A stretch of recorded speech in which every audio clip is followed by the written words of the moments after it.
Hello दोस्तों, नमस्ते। जब नमक का नया विभाग बना और ईश्वर प्रदत्त वस्तु के व्यवहार करने का निषेध हो गया तो लोग चोरी छिपे इसका व्यापार करने लगे। अनेक प्रकार के छल प्रपंचों का सूत्रपात हुआ। कोई घूस से काम निकालता, कोई चालाकी से। अधिकारियों के पौ 12 थे। पटवारीगिरी का सर्वसम्मानित पद छोड़ छोड़ कर लोग इस विभाग की बरकंदाजी करते थे। इसके दरोगा पद के लिए तो वकीलों का भी जी ललचाता था। यह वह समय था जब अंग्रेजी शिक्षा और ईसाई मत को लोग एक ही वस्तु समझते थे। फारसी का प्रालब्य था। प्रेम की कथाएं और श्रृंगार रस के काव्य पढ़कर फारसीदा लोग सर्वोच्च पदों पर नियुक्त हो जाया करते थे।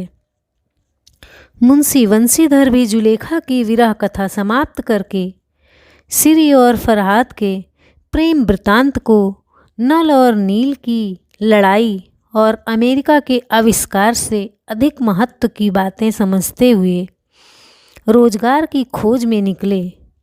उनके पिता एक अनुभवी पुरुष थे। समझाने लगे, बेटा, घर की दुर्दशा देख रहे हो, ऋण के बोझ से दबे हुए हैं। लड़कियां हैं, वे घास फूस की तरह बढ़ती चली जाती हैं। मैं कगारे पर का वृक्ष हो रहा हूँ, ना मालूम कब गिर पड़ूं। अब तुम ही घर के मालिक मुख्तार हो। नौकरी में ओहदे की ओर ध्यान मत देना, यह तो पीर का मजार है। निगाह चढ़ावे और चादर पर रखनी चाहिए। ऐसा काम ढूंढना जहाँ कुछ ऊपरी आय हो। मासिक वेतन तो पूर्णमासी का चांद है, जो एक दिन दिखाई देता है और घटते घटते लुप्त हो जाता है। ऊपरी आय बहता हुआ स्रोत है, जिससे सदैव प्यास बुझती है। वेतन मनुष्य देता है, इसी से उसमें वृद्धि नहीं होती। ऊपरी आमदनी ईश्वर देता है, इसी से उसकी बरकत होती है। तुम स्वयं विद्वान हो, तुम्हें क्या समझाऊं। इस विषय में विवेक की बड़ी आवश्यकता है। मनुष्य को देखो, उसकी आवश्यकता को देखो और अवसर को देखो। उसके उपरांत जो उचित समझो करो। गरज वाले आदमी के साथ कठोरता करने में लाभ ही लाभ है, लेकिन बेगरज को दांव पर पाना जरा कठिन है। इन बातों को निगाह में बांध लो, यह मेरी जन्म भर की कमाई है। इस उपदेश के बाद पिताजी ने आशीर्वाद दिया। वंशीधर आज्ञाकारी पुत्र थे। ये बातें ध्यान से सुनी और तब घर से चल खड़े हुए। इस विस्तृत संसार में उनके लिए धैर्य, अपना मित्र बुद्धि, अपनी पथ प्रदर्शक और आत्मावलंबन ही अपना सहायक था। लेकिन अच्छे शकुन से चले थे। जाते ही जाते नमक विभाग के दरोगा पद पर प्रतिष्ठित हो गए। वेतन अच्छा और ऊपरी आय का तो ठिकाना ही ना था। वृद्ध मुंशी जी को सुख संवाद मिला तो फूले ना समाये। महाजन कुछ नरम पड़े। कलवार की आशालता लहलहाई। पड़ोसियों के हृदय में सूल उठने लगे। जाड़े के दिन थे और रात का समय। नमक के सिपाही चौकीदार नशे में मस्त थे। मुंशी वंशीधर को यहाँ आए अभी 6 महीने से अधिक ना हुए थे, लेकिन इस थोड़े समय में ही उन्होंने अपनी कार्यकुशलता और उत्तम आचार से अफसरों को मोहित कर लिया था। अफसर लोग उन पर बहुत विश्वास करने लगे। नमक के दफ्तर से 1 मील पूर्व की ओर जमुना बहती थी। उस पर नावों का एक पुल बना हुआ था। दरोगा जी किवाड़ बंद किए मीठी नींद सो रहे थे। अचानक आँख खुली तो नदी के प्रवाह की जगह गाड़ियों की गड़गड़ाहट तथा मल्लाहों का कोलाहल सुनाई दिया। उठ बैठे। इतनी रात गए गाड़ियाँ क्यों नदी के पार जाती हैं? अवश्य कुछ ना कुछ गोलमाल है। तर्क ने भ्रम को पुष्ट किया। वर्दी पहनी, तमंचा जेब में रखा और बात की बात में घोड़ा बढ़ाए हुए पुल पर आ पहुँचे।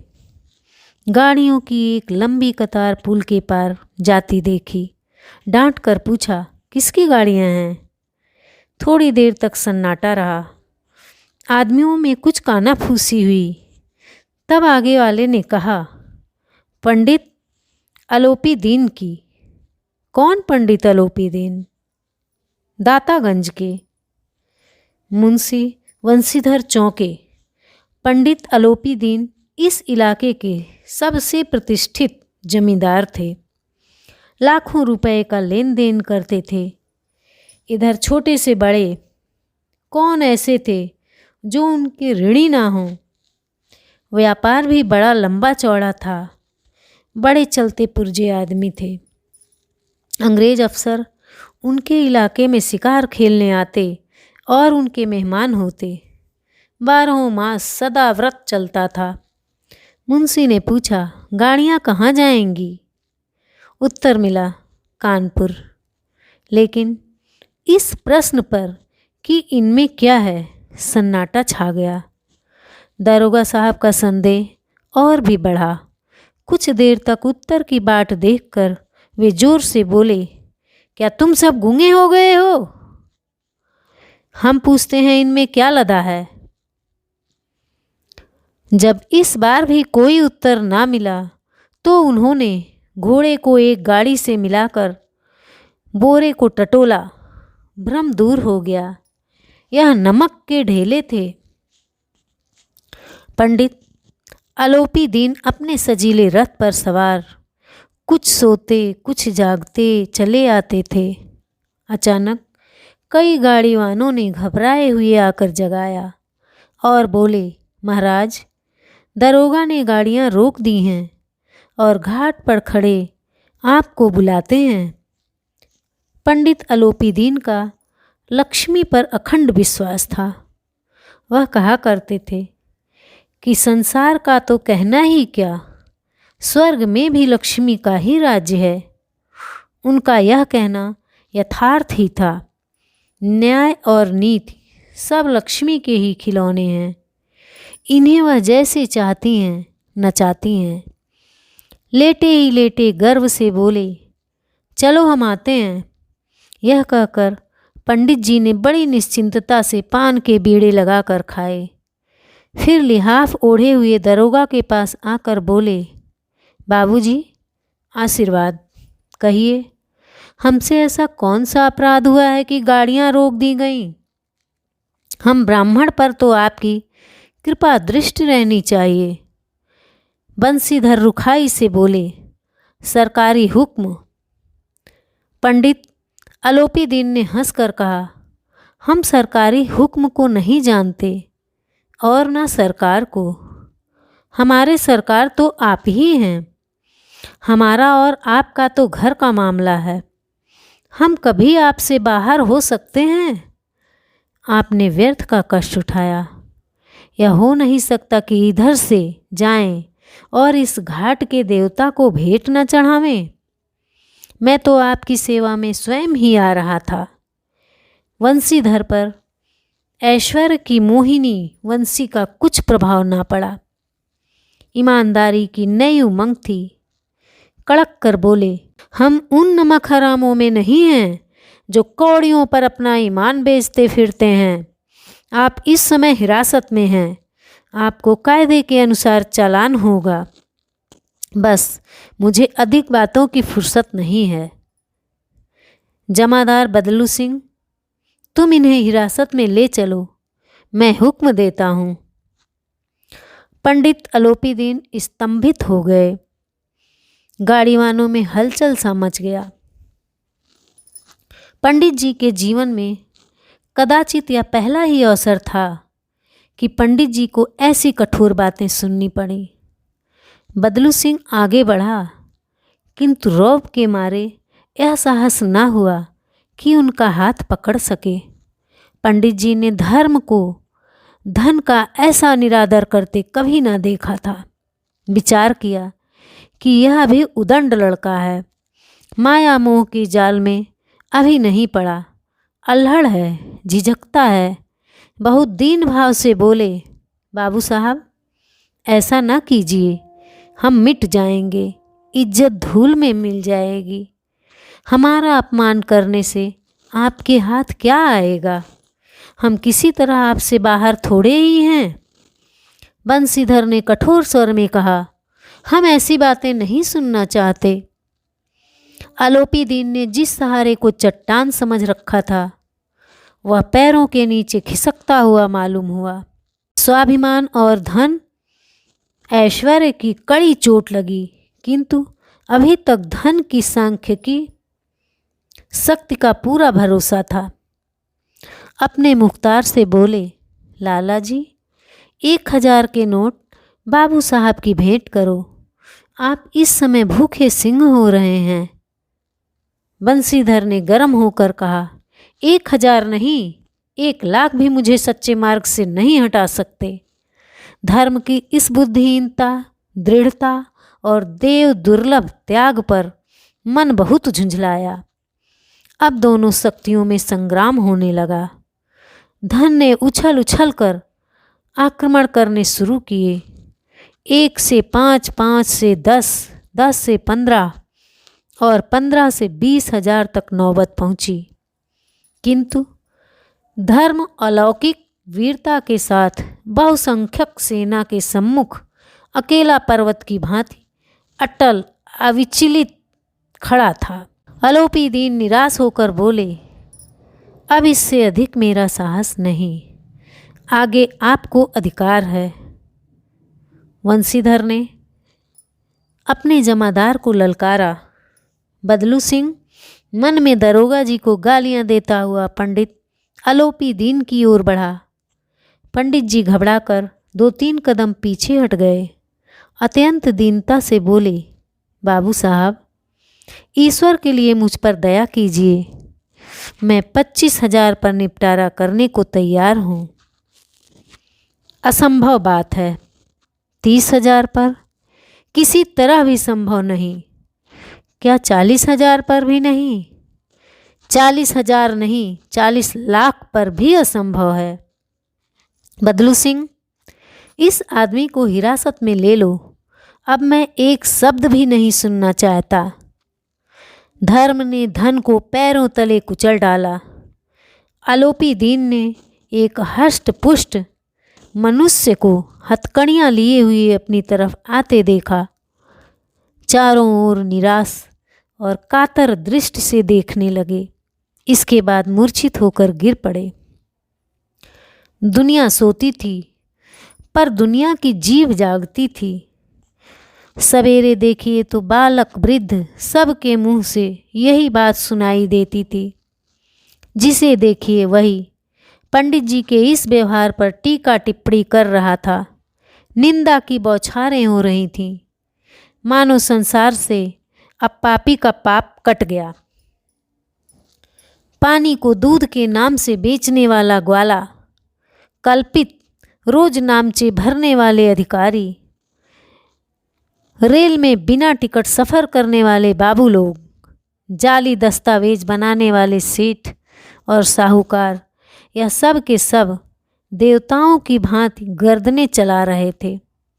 जब दूसरे दिन पंडित आलोपी दीन अभियुक्त होकर कांस्टेबलों के साथ हाथों में हथकड़ियाँ, हृदय में ग्लानि और क्षोभ भरे लज्जा से गर्दन झुकाए अदालत की तरफ चले, तो सारे शहर में हलचल मच गई। मेलों में कदाचित आंखें इतनी व्यग्र न होती होंगी। भीड़ के मारे छत और दीवारों में कोई भेद ना रहा, किंतु अदालत में पहुंचने की देर थी। पंडित आलोपी दीन इस अगाध वन के सिंह थे। अधिकारी वर्ग उनके भक्त, अमले उनके सेवक, वकील मुख्तार उनके आज्ञा पालक और अर्दली चपरासी तथा चौकीदार तो उनके बिना मोल के गुलाम थे। उन्हें देखते ही लोग चारों तरफ से दौड़े। सभी लोग विस्मित हो रहे थे, इसलिए नहीं कि आलोपी दीन ने यह कर्म किया, बल्कि इसलिए कि वह कानून के पंजे में कैसे आए। ऐसा मनुष्य जिसके पास असाध्य साधन करने वाला धन और अनन्य वाचालता हो, वह क्यों कानून के पंजे में आए। प्रत्येक मनुष्य उनसे सहानुभूति प्रकट करता था। बड़ी तत्परता से इस आक्रमण को रोकने के निमित्त वकीलों की एक सेना तैयार की गई। न्याय के मैदान में धर्म और धन में युद्ध ठन गया। बंशीधर चुपचाप खड़े थे। उनके पास सत्य के सिवा न कोई बल था, न स्पष्ट भाषण के अतिरिक्त कोई शस्त्र गवाह थे, किंतु लोभ से डांवाडोल। यहाँ तक कि मुंशी जी को न्याय भी अपनी ओर कुछ खिंचा हुआ दिखाई पड़ा। वह न्याय का दरबार था, परंतु उसके कर्मचारियों पर पक्षपात का नशा छाया हुआ था। किंतु पक्षपात और न्याय का क्या मेल। जहाँ पक्षपात हो वहाँ न्याय की कल्पना नहीं की जा सकती। मुकदमा शीघ्र ही समाप्त हो गया। डिप्टी मजिस्ट्रेट ने अपने तरवीज में लिखा, पंडित अलोपीदीन के विरुद्ध दिए गए प्रमाण निर्मूल और भ्रमात्मक हैं। वह एक बड़े भारी आदमी हैं। यह बात कल्पना से बाहर है कि उन्होंने थोड़े लाभ के लिए ऐसा दुस्साहस किया हो। यद्यपि नमक के दरोगा मुंशी वंशीधर का अधिक दोष नहीं है, लेकिन यह बड़े खेद की बात है कि उसकी उदंडता और विचारहीनता के कारण एक भले मानुष को कष्ट झेलना पड़ा। हम प्रसन्न हैं कि वह अपने काम में सजग और सचेत रहता है, किंतु नमक के मुकदमे की बढ़ी हुई नमक से हलाली ने उसके विवेक और बुद्धि को भ्रष्ट कर दिया। भविष्य में उसे होशियार रहना चाहिए। वकीलों ने यह नमक का दरोगा सुना और उछल पड़े। पंडित अलोपीदीन मुस्कुराते हुए बाहर निकले। सज्जन बांधवों ने रुपए की लूट की। उदारता का सागर उमड़ पड़ा। उसकी लहरों ने अदालत की नींव तक हिला दी। जब बंशीधर बाहर निकले तो चारों ओर उनके ऊपर व्यंग बाणों की वर्षा होने लगी। चपरासियों ने झुक झुक कर सलाम किए, किंतु इस समय एक कट वाक्य, एक एक संकेत उनकी गर्वाग्नि को प्रज्वलित कर रहा था। कदाचित इस मुकदमे में सफल होकर वह इस तरह अकड़ते हुए न चलते। आज उन्हें संसार का एक खेदजनक विचित्र अनुभव हुआ। न्याय और विद्वता, लंबी चौड़ी उपाधियाँ, बड़ी बड़ी दाढ़ियाँ, ढीले चोंगे, एक भी सच्चे आदर का पात्र नहीं है। बंशीधर ने धन से बैर मोल लिया था। उसका मूल्य चुकाना अनिवार्य था। कठिनता से एक सप्ताह बीता होगा कि मुअत्तली का परवाना आ पहुंचा। कार्यपरायणता का दंड मिला। बेचारे भग्न हृदय, शोक और खेद से व्यथित घर को चले। बूढ़े मुंशी जी तो पहले ही कुड़बड़ा रहे थे कि चलते चलते इस लड़के को समझाया था, लेकिन इसने एक ना सुनी। सब मनमानी करता है। हम तो कलवार और कसाई के तगादे सहें, बुढ़ापे में भगत बनकर बैठें और वहाँ बस वही सूखी तनख्वाह। हमने भी तो नौकरी की है और कोई ओहदेदार नहीं थे, लेकिन काम किया दिल खोल कर किया। और आप ईमानदार बनने चले हैं। घर में चाहे अंधेरा हो, मस्जिद में अवश्य दिया जलाएंगे। खेद ऐसी समझ पर पढ़ना लिखना सब अकारथ गया। इसके थोड़े ही दिनों बाद जब मुंशी वंशीधर इस दुरावस्था में घर पहुँचे और बूढ़े पिताजी ने समाचार सुना, तो सिर पीट लिया। बोले, जी चाहता है कि तुम्हारा और अपना सिर फोड़ लूं। बहुत देर तक पछता पछता कर हाथ मलते रहे। क्रोध में कुछ कठोर बातें भी कहीं, और यदि वंशीधर वहां से टल न जाता तो अवश्य ही यह क्रोध विकट रूप धारण करता। वृद्ध माता को भी दुख हुआ। जगन्नाथ और रामेश्वर यात्रा की कामनाएं मिट्टी में मिल गईं। पत्नी ने कई दिनों तक सीधे मुंह बात तक नहीं की। इसी प्रकार एक सप्ताह बीत गया। संध्या का समय था।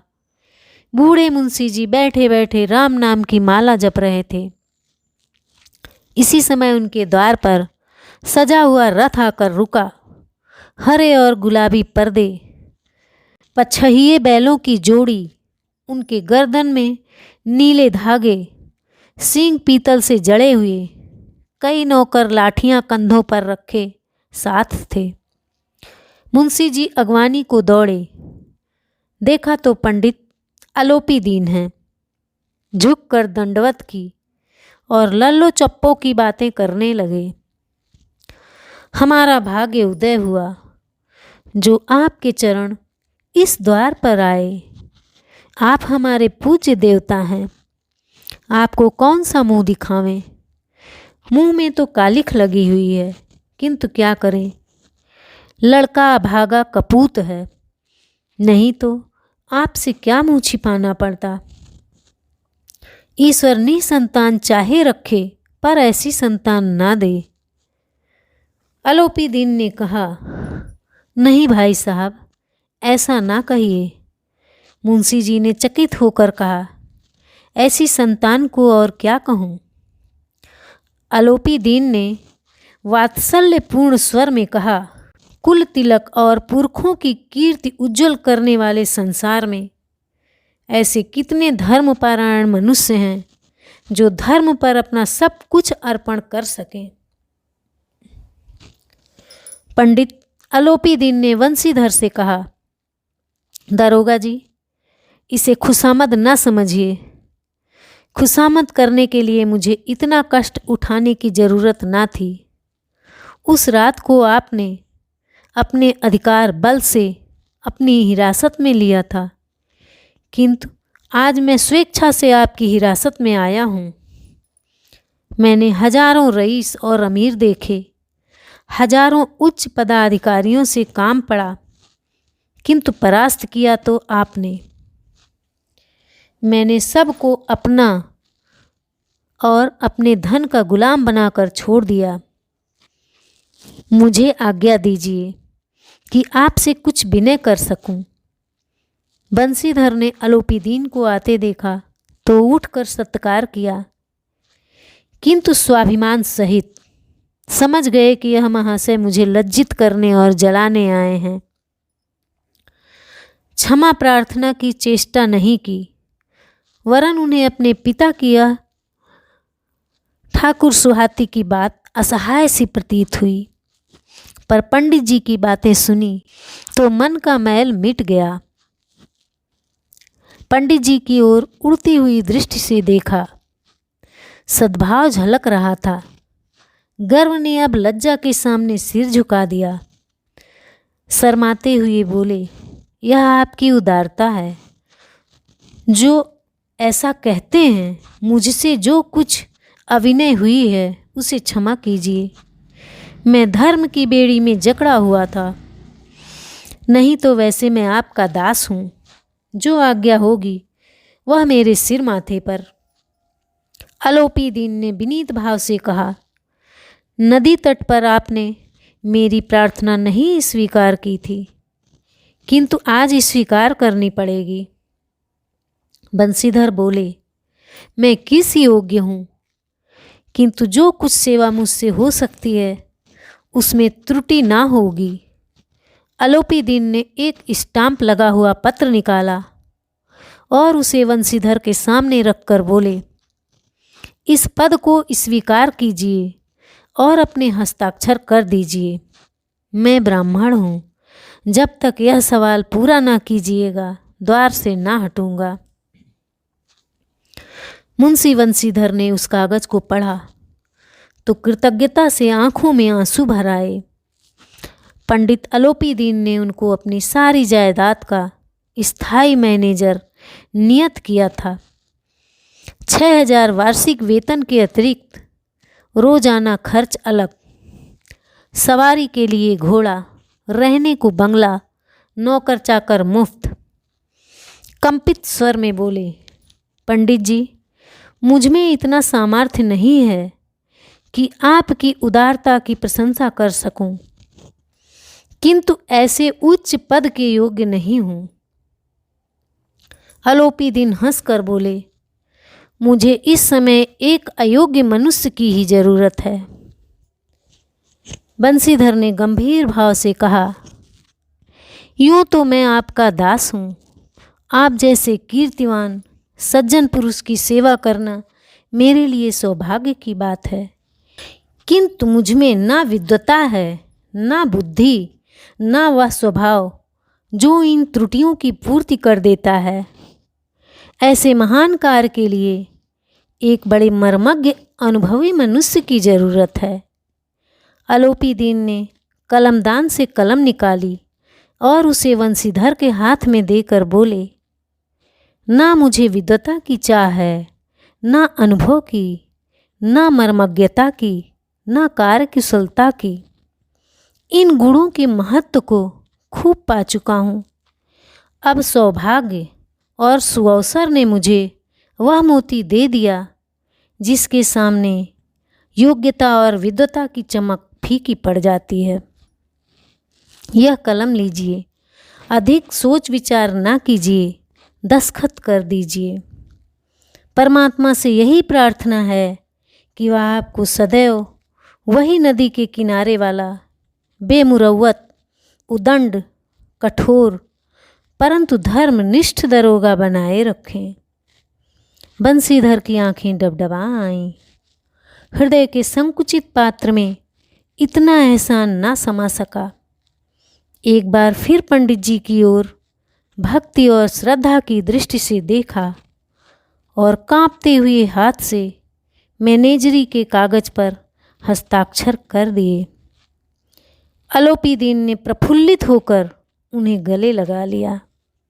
धन्यवाद।